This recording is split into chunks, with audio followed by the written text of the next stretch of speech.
Forbes Books presents the Startup Science Podcast with Gregory Shepard, brought to you by StartupScience.io. Greg is an entrepreneur who has built and sold 12 businesses. He's a recipient of 4 private equity awards and is a featured 10X speaker and Forbes author. Here's Gregory Shepard. My guest today is David Danks, a professor of data science and philosophy at the University of California, San Diego. His research explores the intersection of philosophy, cognitive science, and machine learning, tackling complex interdisciplinary problems. He's examined the ethical, psychological, and policy implications of AI robotics in various domains like transportation and healthcare. David, I'm excited to have you on the podcast, and I'd love it if you could start by talking a little bit about all of the incredible work you've done bridging these different fields with your brilliant mind. Well, thank you for that very kind introduction. So I'm here at UC San Diego, and I do everything from actually build AI systems, primarily with biomedical data, through to thinking about the ethics and policy of AI. On top of that, a lot of issues around philosophy more generally. So what can we possibly know about the world? How do we come to know about the world? What's the nature of science? I'm one of these people that I've discovered I don't actually have any one big problem that I'm trying to solve. Many academics do. Instead, I'm just kind of interested in everything and lucky enough to be in a position that I get to pursue all of these different ideas that might come to my mind. So when it comes to AI and ethics and philosophy, it seems like philosophy and this new realm we're entering with AI, there would be a lot of benefits to understanding philosophy, right? Like, how do you look at the way we're using AI or what the future holds for AI, that sort of stuff? Do you have any perspectives on that? Completely agree with you that philosophy is invaluable in our current time, milieu. I think that's not always obvious to people, in part because I think many people misunderstand the nature of philosophy. So I think philosophy is sometimes thought of as, it's either the navel-gazing that occurs in a dorm room at midnight, or it's the province of a bunch of dead white guys from Greece onward. But what philosophy is really about is it's about asking the foundational questions. It's about asking those questions that in most of the parts of our lives, we don't have the time or even the opportunity and space to stop and ask them. What is the nature of knowledge? What is the good life? And so when we find ourselves in a time of significant disruption, I think it's all the more important that we're able to go back to those foundations, to have a firm ground, at least about our own values, what we think is important, what we're trying to achieve in our lives. And philosophy is ultimately about giving people the skills and experience to be able to ask those questions about their own foundations. Do you have, or are you still working on a philosophy of AI, right? Like, I think about it like this, it's moving so fast. It's been around for a long time, but it just hit this point where it's like really, really moving fast. And people are starting to apply it in all these different areas. And when you think about the philosophy of AI, are you thinking about it in terms of, it should be used for this and not used for that? Or we can expect this to happen in the future, and that sort of stuff. I'm just coming off of reading Sapiens. So I'd like to hear about that. So a lot of my own work in philosophy and AI has focused on understanding the ways in which our values get implemented, advanced, almost kind of expressed through the AI systems that we build. And I think a lot of people think of AI as just code. It's just the ones and zeros, or it's math. But I'm much more interested in the way that all of the different design choices, the choices made by the developers and creators of AI systems, all the ways that those choices then lead to the systems being designed for particular purposes, that they benefit some people and not others, that they're good in some contexts and not others. And so really trying to connect the values of the people creating the AI, the people using the AI, connecting those values with the values that matter to us in our lives. So I worry that a lot of the AI systems that are being built these days, they are benefiting just a few people and not others. So this means that I end up not thinking all that much about the definitional question, what counts as AI, what doesn't count as AI, or thinking about very abstract questions about what kinds of AIs might exist in 30 years. And I'm much more trying to think about, my neighbor who's a retired lawyer and is trying to figure out, should she be freaked out about AI? Or the person who's worried that AI is going to take their job. How do we think about how to create AI that empowers people rather than just building things that are seem cool to me, but might end up having a lot of harmful side effects? Yeah, so let me ask you about this. I was talking to a pretty smart fellow in London a few weeks ago. What he said is, listen, everybody was afraid of losing their jobs because of robotics. And they did, but then they got reemployed. And AI, on the other hand, is the other end of the spectrum, right? So you have the robotics, which is affected the blue collar workers, and then you have AI, which is going to affect the white collar workers, right? Like doctors, lawyers, things like AI is just going to do a better job than they could do in diagnosing or drafting or whatever it is. When you think about that, do you feel like there is going to be a point at which people aren't working as much, right? So this guy said, listen, it's not like people aren't going to work. They're just going to work 4 hours instead of 12 hours or whatever to do the same thing and get paid the same money. Do you feel like that's a future that, in terms of an optimistic outview, do you feel like that's a future that is possible, or what are your thoughts on that? So I think that's a future that is possible, but it's not going to happen without really concerted effort. Somewhat famously, John Maynard Keynes, the economist, thought that the steam engine and industrialization was going to mean that by the early 20th century, everybody would be working 15 to 20 hours and have lives of leisure. Obviously, that's not how it turned out. And I think we're facing a similar sort of choice here with AI.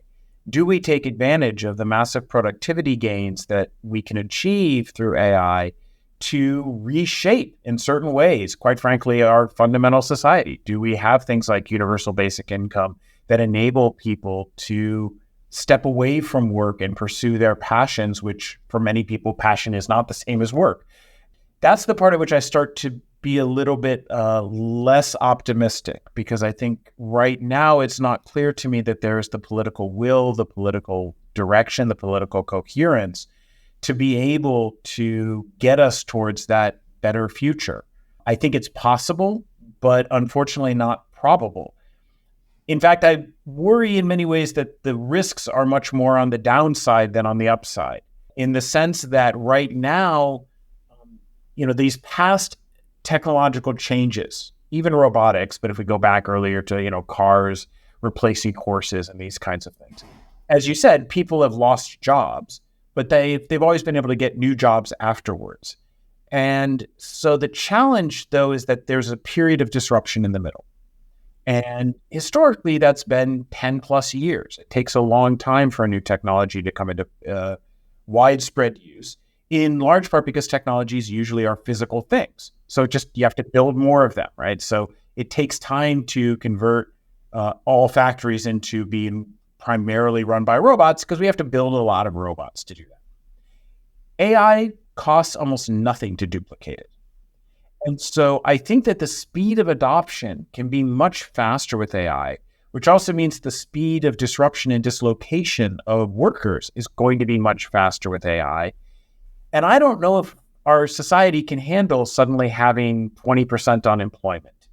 If it's not spread out over 10 years, I worry that there's actually a much bigger risk of significant disruption socially, rather than the positive upside possibility. So when you think about this, so I'm going to sort of move my way into entrepreneurship and startups and stuff like that. When you think about this, you think about industrial transformation. Right now in the whole startup ecosystem, industrial transformation is like the big thing, right? Everybody thinks AI is the big thing, but industrial transformation is 100 times bigger, because it's basically taking the industrial revolution and doing it all over again with a big giant upgrade. Would you put AI in the category of industrial transformation, or do you think it's inside and outside of that? I think that AI is a key part of the industrial transformations that are occurring right now. I think it is also somewhat separate. in some ways, I think what AI does is it's fundamentally an optimization technique. I mean, that's really almost all AI comes down to. We're optimizing a process, a mathematical function, code to do something, whether it's predict the next word or figure out who has cancer. So we can apply those optimization techniques in industrial transformations, in optimizing factory workflows, in optimizing supply chains. It's one of the big areas that we're now seeing AI being used is in optimizing logistics. It's been around for a while, and it just keeps becoming more and more important. On the other hand, one of the things that I think is important about AI is that it also can provide new capabilities. And a lot of industrial transformation, at least in my experiences with it, is focused on how do we more efficiently do what we've done before. One of the key changes with AI is that we start to expand our horizons of the possible, at least in the good cases, so that we start to really understand that we might not just be able to replace a human with a machine, but rather get a human to do so much more than they could before by being augmented by the machine. And so I think that there's opportunities with AI to do much more than we're seeing in a lot of the kind of standard industrial transformation approaches. But it's also a really important element of successful transformation. Interesting. I love that. So it's almost like when computers came out and we became 100,000 times more effective, and AI is like another boost, right? Yeah, and I think, the introduction of computers, or let's be even more granular, the widespread use of spell check. Spell check means that we all lost a little bit of our spelling ability. I know I did. On the other hand, it means that we can focus on what really matters, which is the expression of our ideas. And we're not bogged down necessarily by the details of how we spell something. Word processing is similar. A lot of people who are typists lost their jobs because of word processing programs. On the other hand, it makes it much easier to rapidly iterate and revise. And what we've seen is large changes in the number of people who are able to express their ideas more clearly, faster, and to a broader audience. So computers don't just let us do all the things we did before faster. They can lead to these real changes, almost phase changes in what we see as possible in business contexts. That's really interesting. So let's move from there. So if you are an entrepreneur right now and you're looking at AI opportunities, the first thing you have to think about, right, is the considerations for building trustworthy systems, right, that align with the social values, to your point earlier. So what are some of the key considerations an entrepreneur should have when looking at their responsibility for this powerful tool, to prevent it from being weaponized, as an example? Yeah, so I think the first thing is, and I think this is probably good advice for any entrepreneur, is know your audience, know your customers, know your clients. And by that, I mean, know what matters to them, know what they're trying to achieve, and know how what you're building will actually serve their needs and interests, not what you think their needs and interests are. So there's a long history of people thinking that they know, oh, here's what our customers want, when in fact the customers wanted something very different. Now, of course, you can't ask people necessarily what they want. People aren't always good at expressing it. As Steve Jobs famously said, people will know what they want when we give it to them. Yeah. And I think that that's right. But that's all the more reason to engage closely with your customer base, with your potential clients, so that they can almost help co-design what it is that you're building. You can show them, hey, if we could do this, is that something you would like? Do you think that AI could help with that? Because that's a big problem, right? Like, to your point, it is almost impossible to get customers to tell you what they want. You have to decipher and translate what they tell you to turn it into something that you could actually do. Do you think AI could help with that process, like conversationally or something? So I think AI can help with that in a couple of different ways. The first is that you could use conversational generative AI systems to basically have free-flowing conversations with your customers and your clients without it requiring your time and energy, right? So you basically get a chatbot to elicit a lot of these things and to explore scenarios. So you could have a chatbot that essentially, an LLM, for example, large language model, that essentially generates a whole bunch of scenarios and says, in this case, what would you want to do? In this case, what would you want to do? The other place that I think AI can really help is in rapid prototyping and exploring the possibility space. So AI systems, especially generative ones, can very quickly create mock-ups of systems, can create sort of simulations of new capabilities. And so you can put people into a more realistic, a more naturalistic setting and say, would you use this in your workflows, rather than just asking people, hey, is this something you would like? Which I think can often suffer when people have failures of imagination. They might not realize what kind of a cool thing they could create.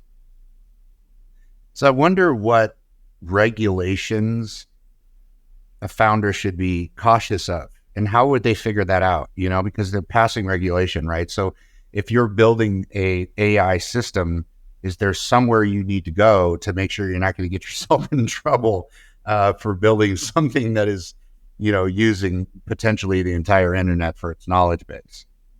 Yeah, it's a great question. It is one that I have found myself spending far more time than I expected over the last couple of years thinking about and talking with folks in places like DC about what's going on.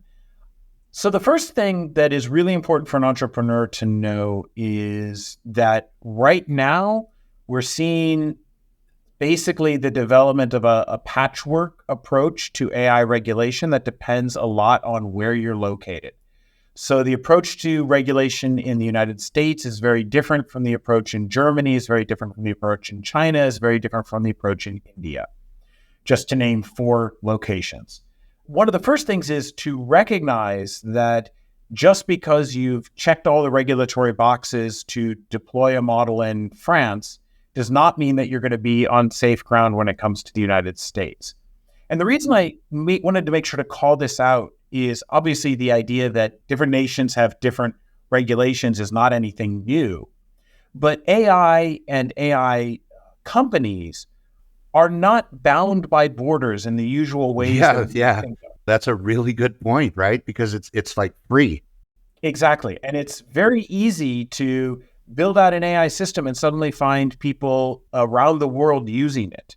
Especially if you just throw it up on one of the standard cloud services, it can be accessed anywhere in the world. And so I think that there is a much more complex regulatory environment that entrepreneurs are entering when it comes to AI than many of them realize. And so I think that there's a large amount of thought that entrepreneurs need to put into how are they going to make sure that they don't step on any regulatory landmines.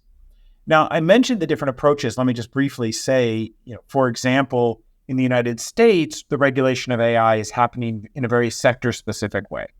So if I'm building an AI system in healthcare, I'm going to have to know about HIPAA, the health privacy law that we have in the United States.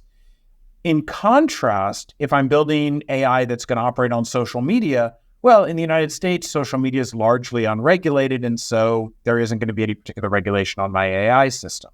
In contrast, in the EU, there's what's called the AI Act, which was just recently finalized. It's going to be going into effect in the next couple of years.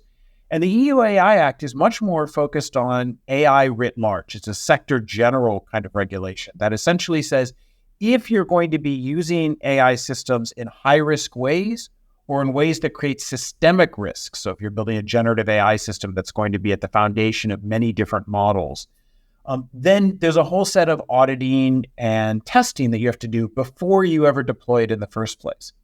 So if I'm an AI developer in Germany, my brain is thinking about, all right, what are the high-risk use cases that this might be put to, even if I don't intend it to be used in that way? Whereas in the US, what I'm thinking is, okay, where are the sectors I want to deploy, and what are the regulations that are specific to that sector?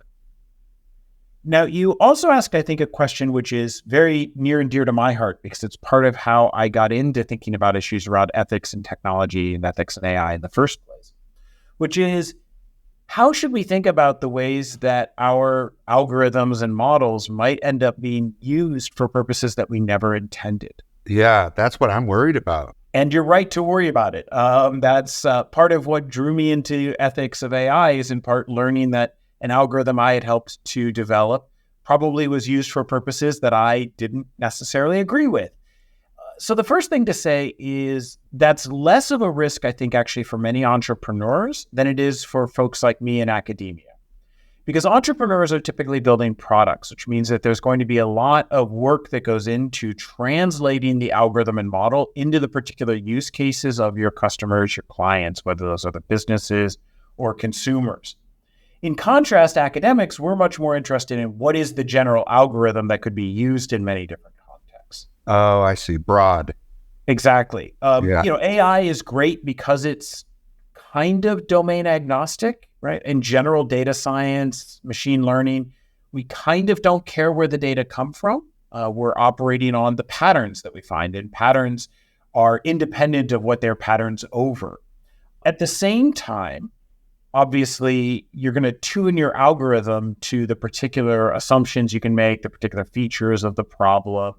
And so as you get closer and closer to an actual product, I think the domain generality gets less and less. Even with the things that we think of now as the most general purpose AI systems, called foundation models or generative AI, the large language models, even those systems, we are increasingly seeing that very few actual applications in business or in society generally, very few of the applications are based on the untuned foundation models. Most of what's happening, even with something like GPT-4, is that companies are fine-tuning it in ways that make it much more focused, specific, and accurate for their particular needs. So I think even though we talk a lot about general purpose AI, I don't think that it happens as much in practice. And so as long as the entrepreneur is retaining some measure of control over their intellectual property, they can help to shape where the technology goes. Basically, like commercial AI is relatively low risk, but then broad AI is more high risk. Because one of the things that I notice is that if I aim the AI at data, it uses that data to return my answers. So if you aim the AI at the entire internet, we all know there's a lot of trash on the internet, right? Am I getting the truth, or am I getting somebody who has, carpet bombed the internet with the way that they think, right? So we saw in a couple of election cycles, we saw this massive insurgence of flooding the internet, carpet bombing the internet with certain belief patterns that it seems like if AI was in place and somebody asked a question, that would be the answer that they would get because there's so much data on, reflecting that answer. Like, how do you think about that? I mean, that seems like a pretty scary scenario and dividing, even more so. Yeah, it's a massive problem. Just recently, Google came out with their AI summaries that's supposed to help with the search results. So it summarizes the leading responses that were found through search so that you might not even have to click through. And it's done things that have suggested, for example, that you should perhaps add glue to your cheese on your pizza so that it, is gooier and flows better, which, as I understand it, actually is true of advertising. Advertisers often do things to the food in order to make it look better. You don't want to eat it, though. That's a case where there's information on the internet that is being misused or misapplied, shall we say, by the search summarization system. Of course, it goes beyond just the sort of garbage that's out there on the internet in various places to these systems actually they're just trying to predict what the most probable next few words are supposed to be. So they will make up things that sound plausible. We call this hallucination. It's not the best term, but that's okay. They'll essentially make things up. Rather infamously, many of us in academia, when things like ChatGPT first came out, we would say, oh, what are the papers in my area that I should know about? It would generate a lot of very plausible sounding paper names, none of which existed. And in fact, recently, one of the CEOs of the big tech companies came out and just said, we're never going to solve these problems. These systems, these generative AI systems, are always going to hallucinate. They're always going to return problematic output in at least some cases. So it's a huge problem, and it's one that we're never going to get rid of. Having said all of that, we can do so much better than we are right now. There are a lot of techniques and ways to help people know for these kinds of systems what we call provenance, sort of the history of where the information came from. And that's one of the big advances we've seen in the last 6 to 9 months is improved systems that can reveal the provenance of information to people that are using these AI systems. These systems can trace back the history of, well, the reason I've given you this information is that it came from this site. This site is reputable for these reasons. And we're starting to see the emergence of technologies that can help people more critically evaluate the information sources that are being put in front of them. By like transparency, just giving us, because that's one of the things I worry about, right? Like if AI is doing the thinking and we're not, are we just going to get dumber just like we don't spell as well? So our cognition is going to change. I quite deliberately didn't use the term dumber. Fair enough. You know, there's a phenomenon that's referred to as de-skilling. It's the idea that if you have a skill and then a machine or some automation starts to do that skill for you, or even another human starts doing that skill for you, that over time you'll lose that skill. You will de-skill. That happens all the time. When I was younger, much younger, I could drive a manual transmission car pretty well. I still can kind of drive one, but you wouldn't want to put me behind the wheel on a regular basis at the moment because I've de-skilled. I've lost that particular ability. That one, though, honestly, I'm okay with. Like, it doesn't bother me. I very rarely need to drive a manual transmission car, so I'm okay with de-skilling in that way. Selective de-skilling. Selective de-skilling, exactly. So what that points to, though, is the importance that as we're bringing AI systems into our workflows, into our companies, into our daily lives, we actually need to be intentional and thoughtful about what skills are we likely to lose as a result, and are we okay with that? So the 3 most powerful words when we're thinking about technology adoption, in my mind, are we sure? Just stopping and asking, are we sure that this is a good idea? Are we sure it's okay that we lose that skill? I'm really glad that people thought about that question when it came to the rollout of autopilots in airplanes.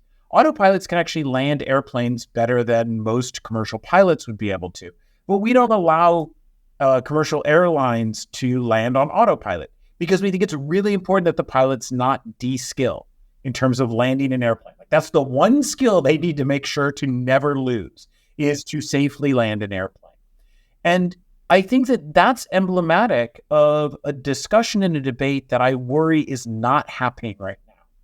AI is getting rolled out all over the place. We are going to see some significant de-skilling occurring. We're going to see some significant new capabilities arising because of the AI systems being used in widespread ways. And what we need to be having is an open, honest discussion of which skills is it okay to lose? Which capabilities do we want to make sure to gain? And have we struck that balance appropriately? Or are we just throwing the technology out there, seeing what sticks, chasing the latest bit of market share in ways that are ultimately going to come back, and we're going to look up in 10 years and say, oh God, we don't have anybody who has those skills anymore. I mean, I think where I feel this most acutely right now is the rollout of code assistants. So systems that help people write computer code. Yeah, I use those. They're great in some ways, and they can really accelerate the writing of code. I've used them myself. On the other hand, I worry if we end up in a world where everybody de-skills in terms of writing code. I think that's problematic.